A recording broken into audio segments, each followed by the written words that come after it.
Welcome back to some more action from round 1 of Kharak Cup number 2. Today we're going to have a nice coalition versus coalition matchup, which I don't think we've seen before on this channel. Well, actually we had Shrike versus Massacre Red Death and Shrike versus Garmilator, so that was a complete lie. But anyway, still going to be exciting here. We have Tarnarmour playing as the coalition. He's a returning player from a while ago, and Garmilator also playing as the coalition. We all know Garmilator. All he needs is Dark Grey, all he needs is LAVs, man, so... he's certainly, you know, the favored player for this matchup here. Really prolific coalition player. But, you know, it'll still be exciting to see what Tarnarmour, spawning up in the north here, can do about it.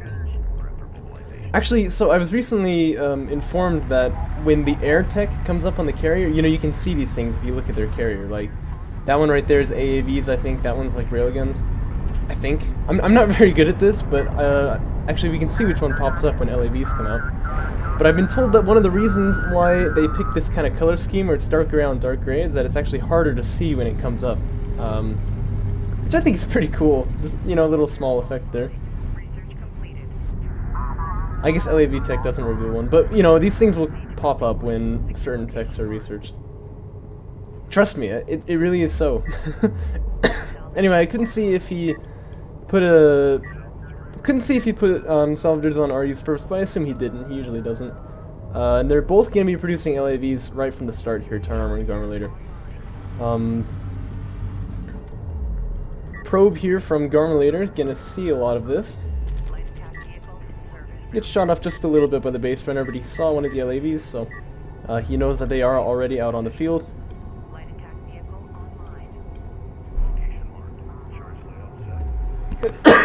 Excuse me. Let's see, Garmilator and Tarnarmour both opening up a second base at just about the same time, although Garmilator has one more salvager over there. So looking pretty exciting already. These LAVs get the probe, that's a good catch right there. 100 CUs, you know.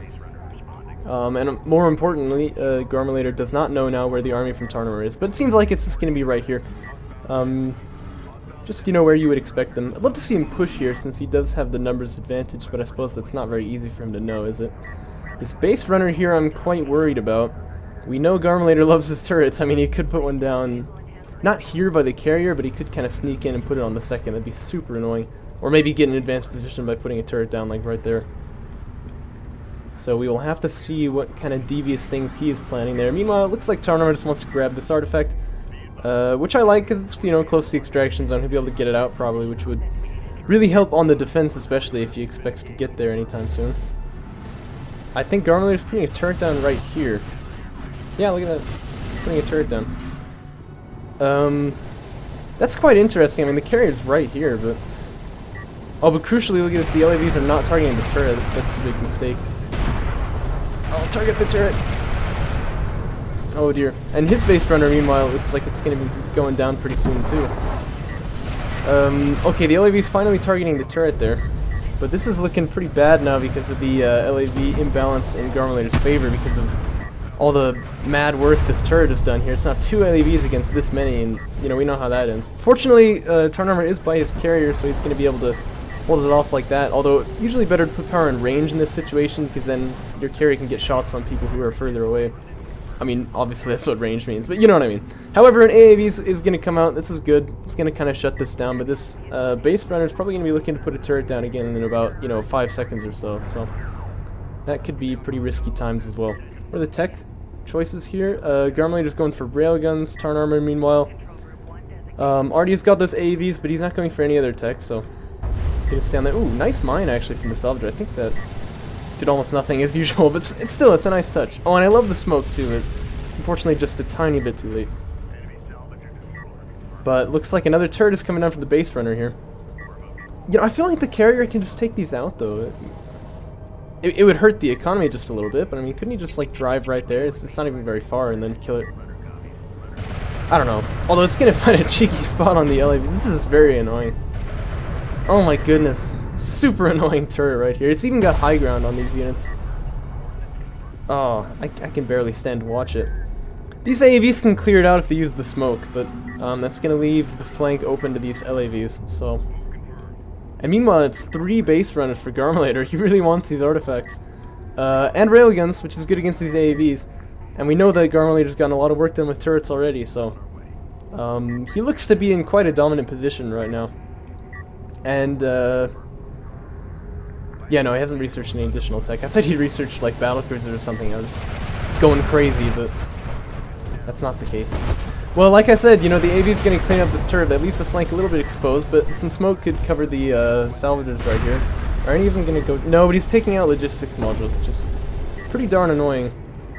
I can't check the supply for Tarnarmour, but yeah, there's no logistic modules at all, so that's kind of a big deal right there. He's getting the vehicle upgrade. I approve of this. Garmilator, meanwhile, first railguns are gonna start hitting the battleground here pretty quickly. And he's got 3 artifacts on the way. It's just crazy. And he's expanding to a second base before his opponent as well. So it looks like his attacks have been very effective. He could pull back. He could stay up in the front here. I think either way, he's pretty much got this game where he wants it to be. Excuse me. I heard him say he's putting a turret up. I don't know where though. Right there?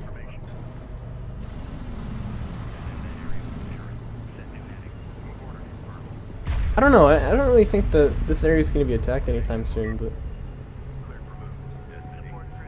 it's interesting turret placement there. And he's putting one down here too, I think. I heard him say get a turret down twice. I'm not crazy, am I? Maybe I am. I don't know. Anyway, it looks like these 3 artifacts are gonna score. I mean, Tarnarmour's only got these AAVs to stop it, really. It's outnumbered as far as LAVs are concerned, and there are railguns here, so that should be that. Indeed it will be, bringing the scoreline to 3-0. Kind of risky times for Tarnarmour, of course. You only need 5 to win. And Garmilator's getting the LAV Assault Pack right now. Or no, this is Tarnarmour. He's getting the LAV Assault Pack right now. Garmilator, meanwhile, still hasn't teched into any other units, but that seems just fine. I don't think he's going to need them. All I need is LAVs, after all, right? And railguns. And turrets. But anyway, he's going to put a turret up here on the extraction zone. I really like that, because obviously that's going to make it easier to extract the final artifacts there, and it's going to be really difficult for Tarnarmour to stop it. I think Garmilator's plan right now is basically just like, well, if I can go in there and kill him, sure, but I could just stay out here and get the artifacts out. That's a bit easier. A bit less risky, you know what I mean? These LAVs here seem to want to go in for a poke, probably feeling the pressure of those artifacts. There's a turret here, but yeah, I think the LAVs could have gotten the turret, but they'd be pretty out of position because of these ones, so probably smart to pull back there. Notably, you know, Garmilator could use AAVs to stop these LAVs from pushing in, or he could just use turrets, right? I mean, they kind of fill the same role in that regard, so even though Tarnarmour has got the LAV numbers advantage, he still can't push in here, which is pretty frustrating. Still no support cruiser, no sign of it either. He's getting railgun fabrication. I think, you know, just being behind now, like 2 bases to 1, he's really going to start feeling the economic pain here pretty soon. I don't really know what the right choice is from his position, but I don't think it's railguns, because, you know, he can't contend with the railgun army of his opponent, really, so. Let's see, what can he do that'd be really cheeky? He could go air. I mean, air is pretty good for clearing out turrets, but then the base runner can just put down the AA turret.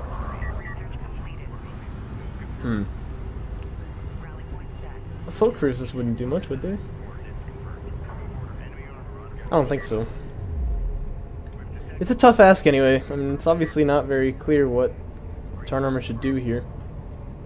Clearly he doesn't want to get hit by air units, putting down this missile battery here, but we haven't even seen AAVs from Garmilator, so that's...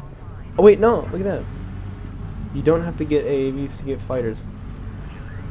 I didn't know that before? Wow. I'm such a noob. I'm sorry, guys. So that's a very valid choice then, to get a missile battery right there. And Garmilator's moving his carrier up here. Have mercy on the poor fellow. Oh dear. 10 power. Oh my goodness. So yeah, he's been getting power reserves as well as these 3 artifacts. Yeah, he's probably just gonna power up the weapons and range and just move in here and kill everything. Like, I like this backstab here with the LAVs. You know, I mean, if you can't take this choke point here, just go over there, right? This actually could do a lot of damage. I didn't think about this before, but I wish we'd seen it a little bit earlier. Especially because, look at this carrier's not here. The base runners are all in the middle, the LAVs are in the middle. Like, this support cruiser could just get killed. You know what I mean? That's huge. Getting some good damage on this base runner. I feel like that actually makes a lot of sense, though, instead of going for the support cruiser, because, of course, you know, artifact pressure and all this is kind of an important thing here. And this base runner also crucially is at, like, you know, 1/3 health, so... it might take Tarnarmour sacking his entire army, but he can kill it if he wants to. Probably, anyway. You know, smoke would be really helpful with the AAVs here, but... Yeah, they were indeed shooting at this base runner, but... did not get it. But there's all these LAVs over here, look at this. But Garmilator's in position, however, he's getting really close to this hill. In fact, like, the missile battery, its mortar ability might even be able to do a lot of damage to Space Runner alone. Become the LAVs. If they can just focus this down, that's all it takes. And that base runner is going to go, so that's going to buy Tarnarmour a little bit more time here. Seems to be wanting to go after the third one, but I don't think he's ever going to get that. Probably should just back away right now before he takes too many losses. Yeah, and so like I said, Tarnarmour would be able to sack his army to get that base runner, but that, you know, leaves him in the problem of now not having an army, right? And this carrier is getting more and more power. Power Reserve 3 now finished, and with the artifacts as well. Can even power up this one more. And, I don't know, Garmilator basically is just, like, just click there and you win. That's all it takes. Massive number of LAVs right here. You're going to be able to clean out these. Actually, okay, a mortar could do a lot of damage here, so yeah, Garmilator's going to be a little afraid of it, back away, but these LAVs could run in and kill these AAVs if they want to, basically, is what I was going to say. Like, that's how much of a military advantage Garmilator's got right now. He's powering up range and weapons. He's just going to roll in here. And there's really nothing, of course, that Tarnarmour can do to stop this.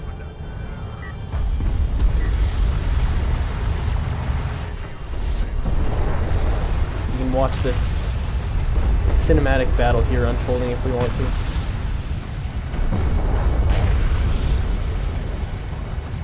Beautiful. And Tarnarmour is going to call the GG there because he knows, you know, there's no recovering from this with this kind of carrier power up here. In fact, powers are 4 on the way even. So, interesting game all around. I think this turret right here, that was really what did it for Garmilator.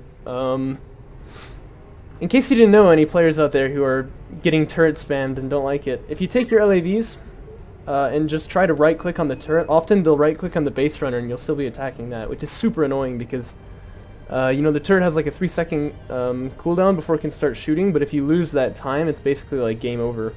What you gotta do then is take the LAVs, just, you know, control-click and drag a box only around like the turret, or even if you catch the base runner a little bit, it doesn't matter, but it will still auto-target the turret.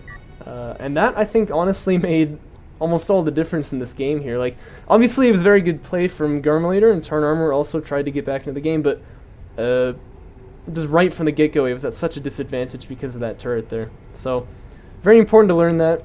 Just, you know, do a box attack. It's almost always going to target the turret instead of the base runner. Lessons learned, and we'll move on to round 2. Garmilator, of course, slaying his foe like the evil dragon that he is.